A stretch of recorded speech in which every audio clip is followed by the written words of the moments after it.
very much under the course record pace right now. So I think we're looking like both course records here are going to fall in the OCC. So you know, that was, we talked about this early this morning. So depending on whether people are new or not, in terms of how have the athletes weathered the lockdown and have they got faster or whatever. And we were kind of talking about the fact that athletes stayed closer to home. They were focused on fastest known time projects, FKT projects.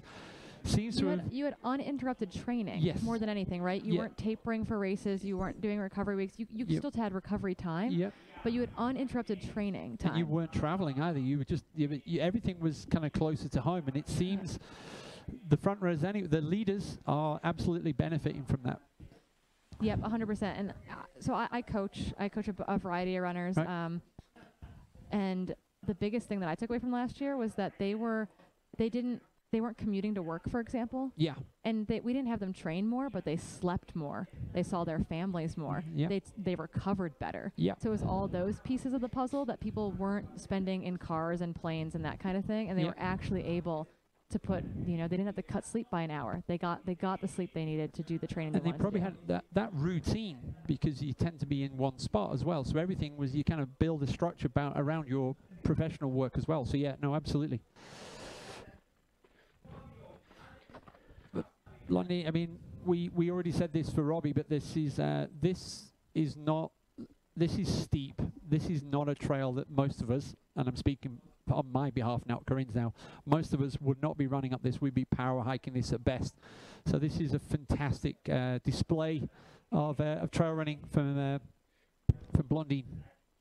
People ask, what does switchback mean regarding the descent? So a switchback is how the trail turns, and generally it's a pretty steep angle.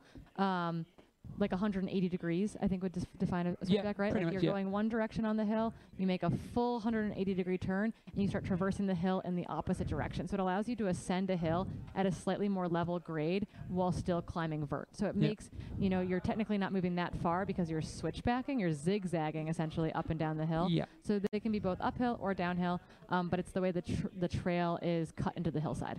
Yeah. So we were looking at the weather forecast before. So even though it's sunny, it's not incredibly hot. It's still sub 20 degrees in my language. So it's probably in the.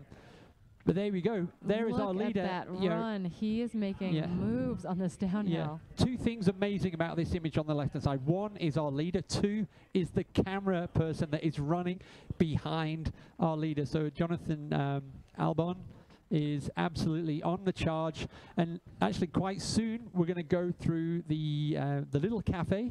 There we go. There's a switchback. Somebody was asking about the switchback. Yeah, so 180-degree turn. Yeah, and we're going to go through the cafe.